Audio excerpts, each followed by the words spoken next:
അസ്സലാമു അലൈക്കും വറഹ്മത്തുള്ളാഹി തആല വബറകാതുഹു. ഒട്ടും പ്രതീക്ഷിക്കാതെ ഡോക്ടർ സിനാന്റെ ആ ഒരു പ്രവൃത്തിയിൽ പെട്ടെന്ന് ഞെട്ടിപ്പോയി ബുഷി. അവൾക്കൊന്നും മനസ്സിലാകുന്നില്ല എന്താണ് ഇവിടെ സംഭവിക്കുന്നത്. മിണ്ടരുത്. അവളുടെ വായ അതാ സിനാൻ പൊത്തിപ്പിടിക്കുന്നു. അവൾ ഒരു നിമിഷം, സർ നിങ്ങൾ എന്താണ് ചെയ്യുന്നത്? അവൾ കുതറി മാറുവാൻ വേണ്ടി ശ്രമിച്ചു. സർ പ്ലീസ് എന്നെ തൊടരുത് പ്ലീസ്. എന്താടി ഞാൻ നിന്നെ തൊട്ടാൽ എന്ന് പറഞ്ഞുകൊണ്ട് അതാ സിനാൻ ഡോക്ടർ അവളെ പിടിക്കുവാൻ വേണ്ടി നിൽക്കുന്നു. എന്നാൽ അതാ ഷാമിൽ അതുവഴി വരുന്നു. അവന് സമാധാനമില്ലായിരുന്നു. വാതിൽ അടഞ്ഞു കിടക്കുന്നു ആ നഴ്സിംഗ് റൂമിൻ്റെ. ഒരു നിമിഷം അവന് സകല നിയന്ത്രണങ്ങളും നഷ്ടപ്പെട്ടു. ഇല്ല, ബുഷി അവളെ പുറത്തൊന്നും കാണുന്നില്ല, സിനാനെയും കാണുന്നില്ല. അതെ, ബുഷി അവൻ ഉപദ്രവിക്കും, അതെനിക്കറിയാം. എന്നാൽ അവൻ ശക്തമായിക്കൊണ്ട് അതാ ആ വാതിൽ മുട്ടുന്നു. ഏയ് വാതിൽ തുറക്ക്. എന്നാൽ ആ ഷാമിലിൻ്റെ ആ ഒരു ശബ്ദം കേട്ടപ്പോൾ ശരിക്കും സിനാന് ദേഷ്യം കൂടി. നിന്റെ മറ്റവൻ വന്നു അല്ലേ ശല്യപ്പെടുത്താൻ? അതെ, അവൻക്ക് ഞാൻ വിട്ടുകൊടുക്കില്ല. നീ എനിക്കുള്ളതാണ്. ഒരിക്കൽ പോലും. ശരിക്കും ഡോക്ടർ സിനാൻ്റെ ആ ഒരു ഭാവം ആകപ്പാട് മാറി മറിയുന്നു. ഒരിക്കൽ പോലും തന്നെ ഇതുവരെ ഉപദേശിച്ച ഡോക്ടറല്ല ഇത്. തികച്ചും വ്യത്യസ്തമായ മുഖഭാവത്തോടു കൂടെ അവൻ എൻ്റെ അടുക്കുകയാണ്. എന്നാൽ ഒരു നിമിഷം അവൾ കണ്ണുമടച്ച് ചെവിയും പൊത്തിപ്പിടിച്ച് ഉറക്കെ കരഞ്ഞു. ഉമ്മ, അല്ലാ എന്നെ രക്ഷിക്കല്ല. അവൾ ഉറക്കെ കരഞ്ഞു. എന്നാൽ അപ്പോഴേക്കും അതാ ഷാമിലിൻ്റെ നിയന്ത്രണം നഷ്ടപ്പെട്ടു കഴിഞ്ഞു. അവൻ ഉറപ്പായി എൻ്റെ പെണ്ണിനെ ഉപദ്രവിക്കുകയാണെന്ന്. ആ നിമിഷം ശക്തമായി അവനതാ ആ വാതിൽ ഒരൊറ്റ ചവിട്ട് കൊടുക്കുന്നു. അവൻ വിറക്കുന്നു. എന്താ ഇവിടെ? എന്താ? ഷാമിൽ, ഷാമിൽ ഡോക്ടറുടെ നേരെ ചൂണ്ടിക്കൊണ്ട് അതാ അവൾ കരയുന്നു. എന്താ ഇവിടെ? ഇവിടെ എന്താ നടക്കുന്നത്? ഷാമിലിൻ്റെ കൈകൾ വിറക്കുന്നുണ്ടായിരുന്നു. പോടാ പോടാ, നീ എന്ത് കാര്യത്തിലാണ് ഇവിടെ ഡോക്ടേഴ്സിനെ നഴ്സിൻ്റെ റൂമിലേക്ക് കടന്നു വന്നത്? പോടാ, ഇറങ്ങിപ്പോടാ. ശരിക്കും അതാ സിനാൻ കൽപ്പിക്കുമ്പോൾ ഒരു നിമിഷം അതാ ഡോക്ടറുടെ നേരെ കൈയൊങ്ങിക്കൊണ്ട് ഷാമിൽ, തൊട്ടു പോവരുത് അവളെ. ആഹാ അത്രക്കായോ? ഡോക്ടർ നഴ്സ് തമ്മിലുള്ള ഒരു ചില ബന്ധങ്ങളുണ്ടാവും, അത് പുറത്ത്. പക്ഷേ ഇതെന്താണ് നിങ്ങൾ ചെയ്യുന്നത്? എന്താണ് ഈ ചെയ്യുന്നത്? എനിക്കറിയണം. ഷാമിൽ നിമിഷങ്ങൾക്കകം തന്നെ അതാ അവൻ്റെ നേർക്ക് ചാടി വീഴുന്നു. ഷാമിൽ എന്നെ എന്താ ബുഷി, നിന്നെ എന്താ ചെയ്തത്? എന്നാൽ അപ്പോഴേക്കും നിങ്ങൾ രണ്ടുപേരും ഒരു ഒത്തുകളിയുണ്ട്, അതെനിക്ക് നന്നായിട്ടറിയാം. നിമിഷങ്ങൾക്കകം തന്നെ ഷാമിലിൻ്റെ നേരെ ഡോക്ടർ കൈയൊങ്ങുകയാണ്. എടാ, ഞങ്ങളെ കാര്യത്തിൽ ഇടപെടാൻ നീ ആരാ എന്ന് പറഞ്ഞുകൊണ്ട് ശക്തമായി അവൻ്റെ നേർക്ക്. എന്നാൽ അപ്പോഴേക്കും ഷാമിൽ തടുക്കുന്നു. സാറേ, ഇത് ഡോക്ടറുടെ ചോരയല്ല, എൻ്റെത് പണിയെടുത്തുണ്ടാക്കുന്ന ചോരയാണ്. ഞാൻ അങ്ങ് അറേബ്യയിലെ മണൽക്കാട്ടിൽ ഈത്തപ്പഴത്തോട്ടത്തിനിടയിലൂടെ ഒരുപാട് എക്സ്പീരിയൻസ് ഉണ്ട്, ഒരുപാട് മരുഭൂമിയിലൂടെ പോയ പരിചയമുണ്ട്. അല്ലാതെ ഒരിക്കൽ പോലും ഈ ഒരു ഹോസ്പിറ്റൽ മാത്രമല്ല ഞാൻ കണ്ടിട്ടുള്ളത്. സാറേ, എൻ്റെ ശരീരത്തിൽ ഓടുന്ന രക്തവും നിങ്ങളതും മാറ്റുണ്ട് എന്ന് പറഞ്ഞുകൊണ്ട് അതാ ആ കൈകൾ അവൻ തട്ടി മാറ്റുന്നു. ബുഷി, ഷാമിൽ, എന്താടി നിങ്ങൾ തമ്മിലുള്ള ബന്ധം? അതൊരിക്കലും നടക്കില്ല. ഇതെല്ലാം ഞാൻ പറഞ്ഞിരിക്കും ഉറപ്പായിട്ടും. അതെ, അൻഷിഫിനോട് വെറുതെയല്ല കയറി കൂടിയിട്ടുള്ളത്. നീ ഇവിടുന്ന് ഡിസ്ചാർജ് ചെയ്തിട്ട് നീ പോകാത്ത എന്താടാ? അതിന് ഡിസ്ചാർജ് ചെയ്തില്ലല്ലോ, ഞാൻ വേറെ ഡോക്ടർ മാറ്റിയല്ലോ. നിങ്ങളല്ലല്ലോ എൻ്റെ ഉപ്പയെ നോക്കുന്നത്. ഓഹോ, ഞാൻ ചെയ്തതാണല്ലോ, വീണ്ടും എന്തിനും ഇവിടെ കെടുത്തി? ഷാമിലും സിനാനും ഒരു വാക്ക് തർക്കം. ബുഷി കരയുന്നു. പ്ലീസ് ഒന്നും വേണ്ട, എന്നെ ഒന്ന് പുറത്തേക്ക് വിട്ടേക്കോ, ഞാൻ പോയിക്കോളാം. അവൾ ഓടിച്ചെന്ന് നേരെ അതാ തൻ്റെ പ്രിയപ്പെട്ട ഭർത്താവ് സർജൻ്റെ റൂമിലേക്ക് കടന്നു വരുന്നു. എല്ലാവരും പറഞ്ഞു അതാ ഡോക്ടറുടെ ഭാര്യ എത്തിയിട്ടുണ്ട്. എന്തിനാണ് അവൾ കരയുന്നത് എന്നുള്ള ചോദ്യം. അവൻ പെട്ടെന്ന് തന്നെ അതാ പുറത്തേക്ക് വന്നു. എന്നാൽ കരഞ്ഞുകൊണ്ട് അതാ ബുഷി തൻ്റെ പ്രിയപ്പെട്ട ഭർത്താവിൻ്റെ നെഞ്ചിലേക്ക് വീഴുന്നു. എന്നാൽ ആ ഒരു കാഴ്ച കണ്ട അൻഷിഫ് ഒരു നിമിഷം കരഞ്ഞുപോയി. എന്തു പറ്റി ബുഷി? എന്താ എൻ്റെ കുട്ടി ആരോ ഉപദ്രവിച്ചത്? പാവം അൻഷിഫ് സ്നേഹത്തോടു കൂടി അവളെ തലോടുന്നു. എന്ത് പറ്റിയത്? എന്നാൽ അപ്പോഴേക്കും അതാ ഡോക്ടർ സിനാൻ കടന്നു വരികയാണ്. സർ, നിങ്ങൾ കരുതുന്ന പോലെയല്ല, നിങ്ങൾ ഈ ഫ്രണ്ട് എന്ന് പറഞ്ഞ് ഒരു ഷാമിൽ എന്ന പേരുള്ള ഒരുത്തുണ്ടല്ലോ, ഇവളെ കയറി പിടിക്കാൻ നോക്കി. ഞാൻ കണ്ടതുകൊണ്ട് രക്ഷപ്പെട്ടു. ശരിക്കും ഞാൻ എൻ്റെ കണ്ണുകൾ കൊണ്ട് കണ്ടതുകൊണ്ട്. പക്ഷേ സർ, ഇതാ ഇവളും അതിന് കൂട്ടുണ്ടാവും. ഇവളതിനെതിരെ പ്രവർത്തിക്കും, പറയും, ഉറപ്പുണ്ട്. പെട്ടെന്ന് നെഞ്ചിൽ നിന്ന് ബുഷിയെ മാറ്റിക്കൊണ്ട് ചോദിച്ചു, ബുഷി എന്താ സംഭവിച്ചത്? എന്നെ സാരല്ല, പിന്നെ അവനെ അടുപ്പിക്കരുത് കേട്ടോ. അവളുടെ പഴയ കാമുകൻ ആര് എന്തൊക്കെ തന്നെ ആയിക്കോട്ടെ. സാറേ, കുറച്ച് തെളിവുകൾ എൻ്റെ കയ്യിലുണ്ട്, ഞാൻ പിന്നെ ഇത് കാണിച്ചു തരാം. നല്ലോണം ശ്രദ്ധിച്ചോണ്ടി. ഞാനുള്ളത് കൊണ്ട് രക്ഷപ്പെട്ടു. അവൻ വാതിൽ ചവിട്ടി തകർത്ത്. എന്താന്നില്ലേ, ഇതിവിടെ ഹോസ്പിറ്റലിൽ നിന്ന് നടക്കില്ല. ശരിക്കും സിനാൻ്റെ ഭാഗം കൂടി എല്ലാവരും ആരാണത്, ആരാ എന്താ ചെയ്തത് എന്നുള്ള രീതിയിൽ. എന്നാൽ ഷാമിൽ എന്ന പേരുള്ള ഒരുത്തൻ ഈ സിസ്റ്ററിനെ കയറി പിടിക്കുവാൻ ശ്രമിച്ചു എന്നുള്ളതാണ് അവൻ പറഞ്ഞു പരത്തിയത്. ബുഷിക്കൊരു വാക്ക് പോലും മിണ്ടുവാൻ അവസരം കൊടുത്തില്ല. ഇക്ക, അങ്ങനെയല്ല, അത് നേരെ എന്നെ. എന്നാൽ ആ നിമിഷം തന്നെ സിനാൻ കാര്യങ്ങൾ പറഞ്ഞിരുന്നു.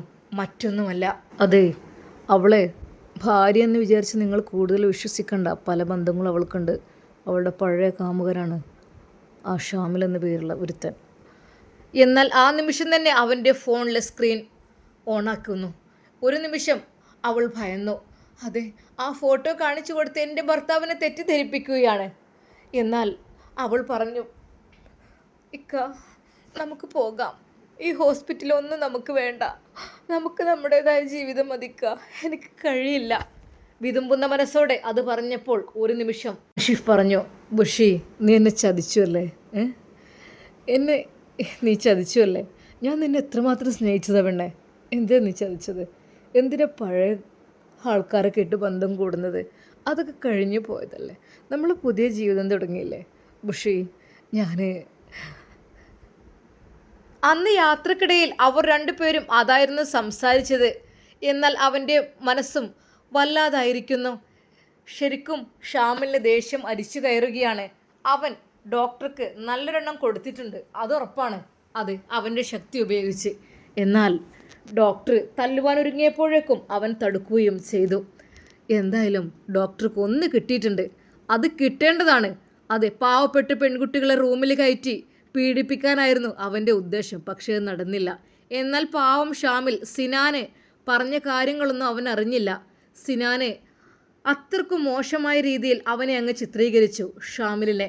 എന്നാൽ അന്ന് രാത്രി ഡോക്ടർ അൻഷിഫിന് സങ്കടം, അവന് ഉറക്കം വരുന്നില്ല. അതെ, അപ്പോഴേക്കും അതാ സിനാൻ ഒരു ഫോട്ടോ അയച്ചു കൊടുത്തിരിക്കുന്നു. അവർ രണ്ടുപേരും ഒരുമിച്ച് ചായ കുടിക്കുന്ന ഒരു നിമിഷം. ബുഷി പാവം ഉറങ്ങിപ്പോയിരിക്കുന്നു. അപ്പോഴേക്കും ആ ഒരു ഫോട്ടോ കണ്ട ഡോക്ടർ ഞെട്ടിപ്പോയി. ഇത് അവർ രണ്ടുപേരുമാണല്ലോ. സംസാരിക്കുന്നൊരു വീഡിയോ ഉണ്ട്. ഇത് ശരിക്കും അവന് സങ്കടം തോന്നി. അവനൊന്നും ചോദിച്ചില്ല. എന്നാൽ അതിന് പകരമായിട്ട് അതാ സിനാൻ പറയുന്നു, ഹലോ എൻ്റെ പൊന്നു കൂട്ടുകാരാ, ഇതൊക്കെയാണ് ഇവിടെ നടക്കുന്നത്. ഞാനത് തകർത്തു, ഞാനത് തടുത്തു. അവരെന്തൊക്കെ അനാശ്വാസ പ്രവർത്തനങ്ങളിലാണ് ഹോസ്പിറ്റലിൽ വന്നിട്ട് ഏർപ്പെടുന്നത്. എനിക്കത് സഹിക്കാൻ കഴിഞ്ഞില്ല. ഞാൻ അതുകൊണ്ട് തന്നെയാണ് വേഗം നിനക്ക് ഇത് പറഞ്ഞു തന്നത്. അതെ, ഇവരുടെ ബന്ധം വളർന്നുകൊണ്ടേയിരിക്കുകയാണ്. അവൻ്റെ പിന്നിൽ വേറൊരു ലക്ഷ്യമുണ്ട്. ശരിയാണ്, അവളുടെ പഴയ കാമുകൻ എന്തൊക്കെ തന്നെ ആയാലും ഇപ്പോൾ നിങ്ങൾ വിവാഹം കഴിച്ച് പുതിയ ബന്ധം തുടർന്നില്ലേ, അപ്പോൾ നിങ്ങൾ അതിനനുസരിച്ചല്ലേ നീങ്ങേണ്ടത്. എന്താ ഇത്, ഇങ്ങനെയൊക്കെ ചെയ്യാൻ പാടുണ്ടോ? എൻ്റെ പൊന്നു സുഹൃത്തെ, ഒന്ന് ആലോചിച്ച് നോക്കിക്കേ. വല്ലാത്തൊരു കഷ്ടം തന്നെയാണിത്. എന്തൊക്കെ തന്നെയായാലും ഇത് കുറച്ച് കൂടിപ്പോയി. നല്ലോണം ശ്രദ്ധിക്കണം, അല്ലെങ്കിൽ ഇതെല്ലാം പലതും സംഭവിക്കും. അവനെ വെറുതെ വിടരുത്. പിന്നെ ഈ ഫോട്ടോകളൊക്കെ ഞാൻ എൻ്റെ കണ്ണിൽ പെടുമ്പോൾ നിന്നെ ഒന്ന് കാണിക്കാൻ വേണ്ടി ഒരു കണ്ണുണ്ടാകുന്ന എപ്പോഴും നല്ലതാണ്. നീ കണ്ണടിച്ച് വിശ്വസിക്കണ്ട. നിൻ്റെ ഭാര്യ എപ്പോഴാണ് നിന്നെ തേച്ച് പോകുമെന്നും പറയാൻ പറ്റില്ല. അവരെ പഴയ ബന്ധങ്ങൾ തുടങ്ങിക്കഴിഞ്ഞാലേ പിന്നെ ഒരു കാര്യം കൂടെ ഞാൻ പറയാം, നീ കഴിവ് കെട്ടവനാണ്, നീ കഴിവില്ലാത്ത ആളാണ്, നിനക്കൊന്നിനും കഴിയാത്തതാണ്, ലൈംഗിക ശേഷി നിനക്കില്ലാത്തതാണ്. അതുകൊണ്ട് തന്നെ പെണ്ണാണ് ജാതി, എന്തും തേടി പോകും. അപ്പോഴേ അവൾക്ക് എപ്പോഴും ഇഷ്ടം അവളുടെ പഴയ ആൾ തന്നെ ആയിരിക്കും. എന്തൊക്കെ സംഭവിച്ചു ആർക്കറിയാം. ഇനിയിപ്പോൾ അവളങ്ങനെയൊക്കെ നിൽക്കുന്നുണ്ട്, എന്തൊക്കെ സംഭവിച്ചിട്ടുണ്ട്. എന്തായാലും ഒരു കണ്ണുണ്ടാകും, നല്ലതാണ്. ശരിക്കും അതാ ഡോക്ടറുടെ ആ ഒരു മെസ്സേജ് കണ്ടപ്പോൾ നമ്മുടെ അൻഷിഫിന് ആകപ്പാടെ സങ്കടമായി. ഉറങ്ങിക്കിടക്കുകയാണ് ബുഷി. എന്നാൽ ബുഷിയുടെ മുഖത്തേക്ക് നോക്കി അവൻ പതുക്കെ ചോദിച്ചു, ബുഷി, ഞാൻ നിന്നെ എത്രക്കും സ്നേഹിച്ചു. ശരിയാണ്, ഞാൻ കഴിവുകെട്ടവനാണ്, എനിക്കൊന്നും കഴിവില്ല. എങ്കിലും എൻ്റെ ബുഷി, നീ ഇങ്ങനെയൊക്കെ എന്നെ ചതിക്കാൻ പാടുണ്ടായിരുന്നോ? ഞാൻ നിനക്ക് വേണ്ടി, നിന്നെ എനിക്ക് ഒത്തിരി ഇഷ്ടമാണ്. നിൻ്റെ ഇഷ്ടങ്ങളൊക്കെയാണ് ഞാൻ നിനക്ക് വേണ്ടി എന്തിനും ഞാൻ തയ്യാറാണ്. എനിക്ക് ഒത്തിരി ഇഷ്ടമായിരുന്നു പെണ്ണെ. പക്ഷേ എന്ത് ചെയ്യാൻ, എൻ്റെ കഴിവുകേട് കൊണ്ടാണോ നീ അവനെ? ബുഷി മോളെ, നിനക്ക് എങ്ങനെ തോന്നി? ശരിക്കും അവളുടെ മുഖത്തേക്ക് നോക്കി അവൻ സങ്കടപ്പെടുകയായിരുന്നു. എന്നാൽ സിനാൻ്റെ മെസ്സേജുകളും സിനാൻ്റെ ആ ഒരു ഫോട്ടോയും എല്ലാം കണ്ടപ്പോൾ ഹൃദയം പൊട്ടിപ്പോയിരുന്നു അവൻ്റെ. ആ രാത്രിയിൽ അവന് ഉറക്കം കിട്ടിയില്ല. എന്നാൽ അവൻ ബെഡിലിരിക്കുന്നു. പെട്ടെന്ന് ബുഷി ഉണർന്നു. ഇക്ക, എന്ത് കിടക്കാത്തത്? ബുഷി, ഞാൻ എങ്ങനെ കിടക്കും? എന്ത് ഇക്ക? ഒന്നുമില്ല ബുഷി. ഇക്ക, ബുഷി, ഞാൻ ഒരു കാര്യം ചോദിക്കട്ടെ? നീ എന്നെ ചതിക്കോ? ഇക്ക എന്തേ പറയുന്നത്? ഒരാളെ പോലും എൻ്റെ ശരീരത്തിൽ തൊടുവാൻ പോലും ഞാൻ സമ്മതിച്ചിട്ടില്ല. അത് പിന്നെ ഇക്ക, ഞാൻ ഹോസ്പിറ്റലിലേക്ക് വരുന്നില്ല, എനിക്കാവില്ല. അതെന്താ മോളെ? അതെ, ആ ഡോക്ടറൊന്നും ശരിയല്ല. എന്നാൽ ഒരു നിമിഷം അതാ അൻഷിഫ് വിചാരിക്കുന്നു, ഡോക്ടർ അവൾ ചെയ്യുന്നതും അവൻ ചെയ്യുന്നതൊക്കെ കണ്ടുപിടിക്കാൻ നിൽക്കില്ലേ, അതുകൊണ്ടായിരിക്കും. എന്താ നീ അങ്ങനെ പറഞ്ഞത്?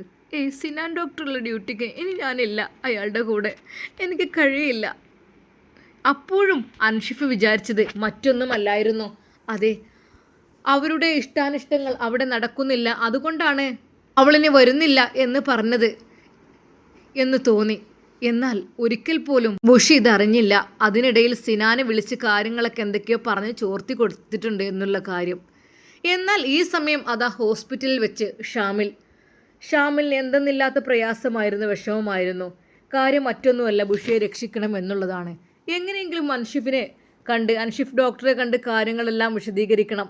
നിങ്ങളുടെ ഭാര്യയായ ബുഷിയുടെ ജീവിതം അപകടത്തിലാണ്, ഏത് നിമിഷവും സിനാൻ അവളെ ഉപദ്രവിക്കും, അവളെ കൊണ്ടുപോകും എന്നുള്ളതൊക്കെ പറയണമെന്ന് വിചാരിച്ചിരിക്കുകയാണ്. പക്ഷേ അപ്പോഴേക്കും സിനാൻ അൻഷിഫിൻ്റെ മനസ്സിൽ വിഷങ്ങൾ കുത്തിക്കയറ്റിയിരുന്നു. പാവം ആ പെണ്ണിൻ്റെ അവസ്ഥ ശരിക്കും പരിതാപകരമായ അവസ്ഥ. ഷാമിൽ വിചാരിച്ചു, ബുഷി മോളെ, നിന്നെ ഒരാൾ പോലും തൊടുന്ന എനിക്കിഷ്ടമല്ല, നിൻ്റെ ഭർത്താവല്ലാതെ. നിൻ്റെ ഭർത്താവ് നിന്നെ എന്തും ചെയ്തോട്ടെ, ഭർത്താവിൻ്റെ കൂടെ നീ സുഖിച്ച് ജീവിച്ചു, ഒന്നുമില്ല, എനിക്ക് സന്തോഷമേ ഉള്ളൂ. പക്ഷേ പുറത്തൊരാൾ നിന്നെ തൊടുന്നതും പിടിക്കുന്നതും ഒന്നും എനിക്ക് ഇഷ്ടമല്ല ബുഷി, എനിക്കത് സഹിക്കില്ല ബുഷി. അതെ, നീ എൻ്റെ ഭാര്യയല്ല, നീ എൻ്റെ കാമുകയല്ല, നീ എൻ്റെ പെങ്ങളല്ല, ആരുമല്ല. നീ ഇപ്പോൾ വെറുമൊരു എൻ്റെ ഒരു പഴയ കൂട്ടുകാരി മാത്രം. പക്ഷേ ബുഷി, എങ്ങനെയൊക്കെ തന്നെയാണെങ്കിലും എൻ്റെ മനസ്സിൻ്റെ ഉള്ളിൽ നിൻ്റെ മുഖമുണ്ട്. നീ സുഖസുന്ദരമായി ജീവിക്കുന്നത് കാണാനാണ് ഞാൻ ആഗ്രഹിക്കുന്നത്. ഒരിക്കൽ പോലും ഒരാളും നിന്നെ തൊടുന്നതും പിടിക്കുന്നതും എനിക്കിഷ്ടമല്ല ബുഷി, എനിക്കത് സഹിക്കില്ല. നിൻ്റെ ഭർത്താവിൻ്റെ കൂടെയുള്ള ജീവിതം മാത്രം മതി നിനക്ക്. അല്ലാതെ ഒരുത്തനും, ഏത് ഡോക്ടറാണെങ്കിലും എൻജിനീയർ ആണെങ്കിലും വക്കീലാണെങ്കിലും നിന്നെ വേണ്ടാത്ത രീതിയിൽ, ആവശ്യമില്ലാത്ത രീതിയിൽ നിന്നെ തൊടുന്നതും പിടിക്കുന്നതും ഉപദ്രവിക്കുന്നതും എനിക്ക് ഇഷ്ടമല്ല ബുഷി. അതെ, അവനാകെ വയലൻ്റ് ആയിരുന്നു. അവൻ ഹോസ്പിറ്റലിൽ നിന്ന് അങ്ങോട്ടും ഇങ്ങോട്ടും നടന്നു. എന്തൊക്കെയായാലും അവൻ ഉമ്മയുടെയും ഉപ്പയുടെയും അരികിലേക്കിരുന്നു. മോനെ, എന്താ മോനെ നീ വല്ലാതെ വിഷമിച്ചിരിക്കുന്നത്? ഉപ്പ, ഒന്നുമില്ല. അതിനിടയിൽ പെങ്ങളും കുട്ടികളൊക്കെ വന്നു ഉപ്പയെ കണ്ടുപോയി. മോനെ, ഉപ്പാക്ക് എങ്ങനെയുണ്ട്? അൽഹംദുലില്ലാ, ഇപ്പോൾ കുഴപ്പമൊന്നുമില്ല. മറ്റേ സാർ ഡിസ്ചാർജ് ചെയ്യായിരുന്നു, പക്ഷേ ഞാൻ വേറെ ഡോക്ടറെ കാണിച്ചു. എനിക്കൊരിക്കൽ പോലും ആ ഡോക്ടറുടെ ട്രീറ്റ്മെൻറ്റ് അവർ പെട്ടെന്ന് ഡിസ്ചാർജ് ചെയ്ത് ഒഴിവാക്കാനായിരുന്നു പ്ലാനിങ്. പക്ഷേ ഡോക്ടർ പറഞ്ഞു, ആയിട്ടില്ല, നിങ്ങൾ എവിടെയാണ് കാണിച്ചത്? എന്താല്ലേ ഡോക്ടർമാർ വരെ എങ്ങനെ ചെയ്താൽ? ശരിക്കും വല്ലാത്തൊരവസ്ഥ. സ്നേഹത്തോടു കൂടിയായിരുന്നു ഡോക്ടർ ആദ്യം വന്നത്, പിന്നീട് അങ്ങ് സ്വഭാവം മാറുകയായിരുന്നു ഷാമിലിനെ കണ്ടപ്പോൾ. ഷാമിലിൻ്റെ പിതാവിനെ ഇപ്പോൾ ട്രീറ്റ് ചെയ്യുന്നത് മറ്റൊരു ഡോക്ടറാണ്, ഡോക്ടർ അൽ അമീൻ സാർ. ആൾ കുഴപ്പമില്ല. അയാൾ പറഞ്ഞു, ഉപ്പാക്ക് ടെൻഷൻ്റെ കാര്യം തന്നെയാണ്, നിങ്ങൾ പരമാവധി ശ്രദ്ധിക്കുക, ഒരു കൂട്ട് എപ്പോഴും ഉണ്ടാകുന്നത് നല്ലതാണ് എന്നുള്ള രീതിയിലൊക്കെ ഒരുപാട് മറ്റേ സാർ പറഞ്ഞതുപോലെയൊക്കെ പറഞ്ഞു. പക്ഷേ ഡിസ്ചാർജ് ഇപ്പോൾ തന്നെ 2 ദിവസം കൊണ്ട് കഴിഞ്ഞോട്ടെ എന്നാണ് അമീൻ സാർ പറഞ്ഞത്. എന്നാൽ സിനാൻ ആൾ ഉഷാറല്ലായിട്ടല്ലായിരുന്നു. ഈ ഒരു പ്രവൃത്തിയും എല്ലാം കൂടി ആയപ്പോഴേ പിന്നെ ഷാമിലെ അവൻ ഇഷ്ടപ്പെടുന്ന പെണ്ണിൻ്റെ പഴയ ആളാണ് എന്നറിഞ്ഞതോട് കൂടിയിട്ടാണ് അവൻ്റെ സ്വഭാവമെല്ലാം മാറിയത്. ചുരുക്കി പറഞ്ഞാൽ എല്ലാം കൂടി ആകപ്പാടെ ഒരു വിഷമകരമായ ഘട്ടത്തിലാണ് നിൽക്കുന്നത്. എന്നാൽ പാവം ഷാമിൽ ഇതൊന്നും അറിയുന്നില്ല. സിനാനാണെങ്കിൽ നേരെ ഭർത്താവിന് എല്ലാം വളച്ച് പറഞ്ഞു കൊടുത്തു. ബുഷിയും ഒന്നും അറിയുന്നില്ല. അന്ന് പുലർച്ചെ അതാ ബുഷി ഉണർന്നു. അവൾ പെട്ടെന്ന് എഴുന്നേറ്റ് ഫ്രഷായി തഹജ്ജു നമസ്കരിച്ചു. പടച്ച റബ്ബിനോട് ദുആ ചെയ്തു. അല്ലാഹുവേ റബ്ബേ, എല്ലാ പ്രശ്നങ്ങളും പ്രയാസങ്ങളും വിഷമങ്ങളും നീ നീക്കിത്തരണേ അല്ലാ. എൻ്റെ ശത്രുക്കളെ നീ പരാജയപ്പെടുത്തണം അല്ലാ. റബ്ബേ, എനിക്ക് സിനാൻ ഡോക്ടർ പേടിയാണ്. എനിക്ക് അയാളുടെ കൂടെ വർക്ക് ചെയ്യാൻ തീരെ താല്പര്യമില്ല. ഞാൻ എൻ്റെ ഭർത്താവിനോടത് പറഞ്ഞതുമാണ്. പക്ഷേ അദ്ദേഹം കാര്യമായിട്ടൊന്നും അതെടുത്തിട്ടില്ലെന്ന് തോന്നുന്നു. എന്നാൽ അന്ന് കിച്ചണിലേക്ക് ഇറങ്ങി ഭർത്താവിന് ആവശ്യമുള്ളതെല്ലാം അവൾ ഉണ്ടാക്കി വെച്ചു. എന്നാൽ ഉമ്മ ചോദിച്ചു, മോളെ നീ പോകുന്നില്ലേ? അവൻ മാറ്റിയല്ലോ. ഉമ്മ, ഞാൻ ഇന്ന് പോകുന്നില്ല. അതെന്താ? മോൾ ഇടയ്ക്കിടയ്ക്ക് ലീവ് ആക്കണല്ലോ മോളെ. മോള് പൊയ്ക്കോ, ഇവിടുത്തെ കാര്യങ്ങളൊക്കെ ഞാൻ നോക്കിക്കോളാം. ഉമ്മ, ഞാനില്ല. എന്നാൽ ഈ സമയം അതാ അൻഷിഫ് അവളെ വിളിക്കുന്നു. ബുഷി, ഇക്ക, എന്താ നീ പോരാത്തത്? എന്താ നിൻ്റെ കള്ളത്തരങ്ങളെല്ലാം സിനാൻ ഡോക്ടർ കണ്ടുപിടിക്കുമെന്നുള്ളത് കൊണ്ടാണോ നീ വരാത്തത്? അദ്ദേഹത്തിൻ്റെ ആ വാക്ക് കേട്ട് അവൾ ഞെട്ടിത്തിരിച്ചു. ഒരു നിമിഷം, ഇക്ക, നിങ്ങൾ എന്തേ പറയുന്നത്? അതെ, നിൻ്റെ ഇഷ്ടങ്ങളൊന്നും നടക്കുന്നില്ല അവിടെ ഹോസ്പിറ്റലിൽ. അതുകൊണ്ടാണോ നീ സിനാൻ ഡോക്ടറെ ഡ്യൂട്ടിക്ക് ഇല്ലെന്ന് പറയുന്നത്? എന്നാൽ അവൾ ആകെ വിഷമിച്ചു പോയി. തൻ്റെ ഭർത്താവ് ഇങ്ങനെയൊരു ചോദ്യം ചോദിക്കുന്നത് ഒരിക്കൽ പോലും അവൾ വിചാരിച്ചില്ല. ഇക്ക, നിങ്ങൾ എന്തേ പറയുന്നത്? നിങ്ങൾ എന്തേ പറയുന്നത്? അവൾക്ക് സങ്കടം വന്നു. അതെ, നിങ്ങളുടെ ഇഷ്ടങ്ങൾ നടക്കാത്തത് കൊണ്ട്. ആരുടെ? നിൻ്റെയും ആ ഷാമിലിൻ്റെയും. ഒരു നിമിഷം അവൾ ഞെട്ടിപ്പോയി. നോ, ഒരിക്കലുമല്ല. എന്നെ രക്ഷിക്കാൻ വന്നതാണ് ഷാമിൽ, അല്ലാതെ ഒരിക്കൽ പോലും. മനസ്സിലായി, രക്ഷിക്കാൻ വന്നത് അല്ലേ? എന്നിൽ നിന്ന് രക്ഷപ്പെടുത്താനായിരിക്കും പ്ലാനിങ് അല്ലേ? ഞാൻ കഴിവ് കെട്ടവനല്ലേ, അതുകൊണ്ടായിരിക്കും അല്ലേ? നോ, അല്ല, അങ്ങനെയല്ല. തന്നെ, അങ്ങനെ തന്നെയാണ്. എന്നാൽ പിന്നെയും അയച്ച മെസ്സേജ് അവൻ കേട്ടു. എടാ, നിനക്ക് ഏതായാലും അതില്ല, ലൈംഗിക ബന്ധത്തിനുള്ള ശേഷം നിനക്കില്ല. അപ്പോൾ ഈ പെണ്ണ് വിചാരിച്ചത് എന്തായിരിക്കും? അവനോട് കൂടെ അങ്ങ് ജീവിച്ച് തീർക്കാം. ഏതായാലും ഹോസ്പിറ്റലിലേക്ക് വരലുമായി, അവൻ്റെ കൂടെ നിൽക്കലുമായി. ഞാൻ ഡിസ്ചാർജ് ചെയ്തിട്ട് പോലും അവർ പോയിട്ടില്ല. അവർ മറ്റ് ഡോക്ടറെ കാണിച്ച് അവിടെ തന്നെ പിടിച്ചു. അപ്പോൾ തന്നെ മനസ്സിലാക്കാമല്ലോ എന്താണ് അവരുടെ പ്ലാനിങ് എന്നുള്ളത്. പിന്നെ നല്ല രീതിയിൽ നോക്കിക്കോ, അല്ലെങ്കിൽ നഷ്ടപ്പെട്ടു പോവും. അവൻ കൊണ്ടുപോകും എൻ്റെ പെണ്ണിനെ, ഉറപ്പാണ്. അവൻ അതിന് വേണ്ടിയിട്ടാണ് പറ്റി പറഞ്ഞു കൂടി ഇവിടെ നിൽക്കുന്നത്. പിന്നെ അവൾ പരമാവധി എന്നെ കുറ്റം പറയാൻ ശ്രമിക്കും. അതൊരിക്കലും വിശ്വസിക്കരുത്. എന്നെ കുറ്റം പറയണത് എന്തിനാണ്? അവൻ്റെ കൂടെ പോകാൻ വേണ്ടിയിട്ട് ഞാൻ പരമാവധി അവരുടെ കളികളും കള്ളത്തരങ്ങളൊക്കെ പിടിക്കും, ഫോട്ടോ എടുക്കുകയൊക്കെ ചെയ്യും. അത് ഭയമാണ്. എൻ്റെ നേർക്കാണ് ഷാമിൽ തല്ലാൻ വന്നത്. എനിക്കൊന്ന് കിട്ടുകയും ചെയ്തു. പിന്നെ ഞാൻ പിന്നെ ക്ഷമിച്ചതാണ്. ഏതായാലും ഒരു പെണ്ണിൻ്റെ കാര്യം വെച്ചല്ലേ. ഏതായാലും എൻ്റെ കൂട്ടുകാരൻ അൻഷിഫ് എന്നുള്ള സ്ഥിതിക്ക് എൻ്റെ കൂട്ടുകാരനാണ് നീ ഒരിക്കലും വിഷമിക്കുമെന്ന് എനിക്ക് ഇഷ്ടമല്ല. പിന്നെ നിൻ്റെ ജീവിതത്തിൽ ആ പെണ്ണിനെ ആര് തന്നെ തട്ടിയെടുക്കാൻ ഞാൻ സമ്മതിക്കില്ല. പിന്നെ ഓർത്താ നന്ന്. ഓക്കെ. വീണ്ടും ആ മെസ്സേജുകൾ അവൻ വായിച്ചു. അവൻ്റെ ഹൃദയം പിടക്കുന്നു, കൈകാലുകൾ വിറക്കുന്നു, കണ്ണുകൾ നിറയുന്നു. ഒരു നിമിഷം ബുഷിയെ ദേഷ്യത്തോടെ അവൻ നോക്കി. എന്താ, നിൻ്റെ ഇഷ്ടങ്ങൾ അവിടെ നടക്കാത്തത് കൊണ്ടായിരിക്കില്ലേ നീ വരാത്തത്? എൻ്റെ ഇഷ്ടങ്ങളോ? എന്തിഷ്ടം? എന്തിനാ ഒന്നും അറിയാത്ത പോലെ അഭിനയിക്കുന്നത്? നിൻ്റെ ആ പഴയ കാമുകൻ അവിടെ വന്നു കൂടിയിട്ടുണ്ട്. അത് ഞാൻ അറിഞ്ഞു, എല്ലാം ഞാൻ അറിഞ്ഞു. ഇക്ക, സിനാൻ ഡോക്ടറാണ് എന്നോട് മോശമായി പെരുമാറിയത്. അയാളാണ് എന്നെ വാതിൽ റൂമിലേക്ക് പിടിച്ചു വലിച്ച് കൊണ്ടുപോയത്. ഇനിയിപ്പോൾ അവൻ്റെ തലയിലേക്ക് ഇട്ടത് അതൊക്കെ മറ്റവനാണ്. അതെനിക്കുള്ള ന്യൂസ് ഇവിടെ കിട്ടിയിട്ടുണ്ട്. നീ ഒരുപാട് കിടന്നിങ്ങനെ മെഴുകണ്ട. സത്യങ്ങളൊക്കെ എനിക്ക് മനസ്സിലായിട്ടുണ്ട്. ദയവായി എന്തിനാ എന്നെ ഇങ്ങനെ കഷ്ടപ്പെടുത്തുന്നത്? നിനക്കെന്താ അവൻ്റെ കൂടെ പോണോ? സർ, ഞാൻ മനസ്സിൽ പോലും വിചാരിക്കാത്ത കാര്യമാണ്. മനസ്സിൽ പോലും നീ വിചാരിക്കില്ല. അതൊക്കെ പലതും നടന്നു കഴിഞ്ഞെന്നാണല്ലോ എന്നോട് ഞാൻ അറിഞ്ഞത്. സത്യം പറയണം, ആരാ ഇതെല്ലാം പറഞ്ഞത്? എനിക്ക് പറഞ്ഞു തരാം ഇഷ്ടം പോലെ ആളുകളുണ്ട്. നീ അത് ചോദിക്കേണ്ട ആവശ്യമില്ല. എന്താ, നിൻ്റെ കളികൾ നടക്കില്ല എന്ന് വിചാരിച്ചിട്ടാണ് നീ ഇന്ന് വരാത്തത് അല്ലേ? സിനാൻ സാറിൻ്റെ കൂടെ ജോയിൻ ചെയ്യാത്തത് അതാണ് അല്ലേ? അവനെല്ലാം കണ്ടുപിടിക്കുമല്ലോ, അതുകൊണ്ടായിരിക്കും. അതും പറഞ്ഞുകൊണ്ട് അവനതാ ചായ പോലും കുടിക്കാതെ അതാ വീട്ടിൽ നിന്ന് ഇറങ്ങിപ്പോകുന്നു അൻഷിഫ്. മോനെ, ചായ കുടിക്കാതെ എടുക്കാം? ചായ ഒന്നും വേണ്ട എനിക്ക്. അവൻ സങ്കടത്തോടെയും ദേഷ്യത്തോടെയും അവിടെ നിന്നിറങ്ങി. അതെ, അവൻക്ക് സംശയം വന്നു കഴിഞ്ഞു. അവൻ്റെ ഭാര്യയുടെ കാര്യത്തിലും ഷാമിലിൻ്റെ കാര്യത്തിലും അത്രക്കും വലിയ വിഷമാണ് സിനാന് കുത്തി നിറച്ചത് അവൻ്റെ മനസ്സിൽ. അപ്പോഴേക്കും അവൻ ദേഷ്യത്തോടെ സങ്കടത്തോടു കൂടി അത് ഡ്രൈവ് ചെയ്യുകയാണ്. ഒരു നിമിഷം അവന് തോന്നിപ്പോയി, ഒന്ന് ആക്സിഡൻ്റായി ഞാൻ മരിച്ചിരുന്നെങ്കിൽ എന്ന് വരെ. അത്രക്കും മനസ്സ് വേദനിക്കുന്നു ബുഷി. എന്നാൽ നീ എന്നെ ചതിച്ചല്ലോ പെണ്ണെ. ഞാൻ നിന്നെ എത്രമാത്രം സ്നേഹിച്ചതാ. അങ്ങനെയാണെങ്കിൽ ഒരു വാക്ക് എന്നോട് പറഞ്ഞൂടെ? ഞാൻ പറഞ്ഞതല്ലേ ഞാൻ നിനക്ക് ഡൈവോഴ്സ് തരാം എന്നൊക്കെ. പക്ഷേ ഇതെനിക്ക് സഹിക്കാൻ കഴിയുന്നില്ല. നീ എൻ്റെ അടുത്ത് എൻ്റെ ഭാര്യയായി നിന്നുകൊണ്ട് മറ്റൊരുത്തൻ്റെ കൂടെ എനിക്ക് സഹിക്കില്ല ബുഷി. അവന് വല്ലാത്ത വിഷമമായിരുന്നു. എന്നാൽ ബുഷിയും വീട്ടിൽ നിന്ന് വിഷമിച്ചു. അദ്ദേഹം ചായ പോലും കുടിക്കാതെ പോയത് കൊണ്ട് തന്നെ ഉമ്മ പറഞ്ഞു, എന്താ മോളെ നീയും അവനും പ്രശ്നം? നിങ്ങൾക്ക് നല്ല രീതിയിൽ ജീവിച്ചൂടെ? നിനക്ക് എന്താ പ്രശ്നം? വല്ലാത്തൊരു അവസ്ഥ തന്നെ. എന്തിനാ എങ്ങനെ വിഷമിച്ചിരുന്ന? എനിക്ക് സമാധാനമില്ലല്ലോ. എന്താ നിങ്ങളിങ്ങനെ? ഉമ്മയുടെ വകയും ആ വാക്ക് കേട്ടപ്പോൾ അവളാകെ വിതുമ്പിപ്പോയി. റബ്ബേ, ഞാൻ എന്ത് ചെയ്യും? എനിക്കറിയുന്നില്ല. എൻ്റെ ഭർത്താവിനെ തെറ്റിദ്ധരിപ്പിച്ചിരിക്കുന്നു ആരൊക്കെ ചേർന്ന്. എന്നാൽ ഈ സമയം അതാ അൻഷിഫ് കാറുമായി ഹോസ്പിറ്റലിലെത്തി. വണ്ടി പാർക്ക് ചെയ്യുന്നിടത്ത് തന്നെ അതാ ഡോക്ടർ സിനാൻ നടന്നു വരുന്നു അങ്ങോട്ട്. Sir, good morning. Good morning. എൻ്റെ പൊന്നു സാറേ, ഏതായാലും ഞാൻ തൽക്ഷണം കണ്ടതുകൊണ്ട് പലതും പിടിക്കാൻ കഴിഞ്ഞു.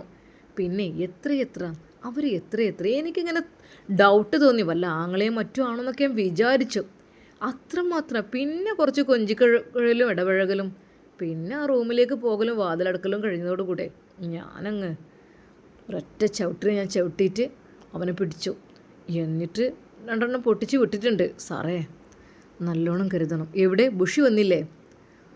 ഇല്ല, അവൾ വന്നിട്ടില്ല. അവൾ വരില്ല. കാരണം എന്നെ ഭയമാണ്. ഞാൻ അവളെ പിടിച്ചില്ലേ, അവനെയും അവളെയും.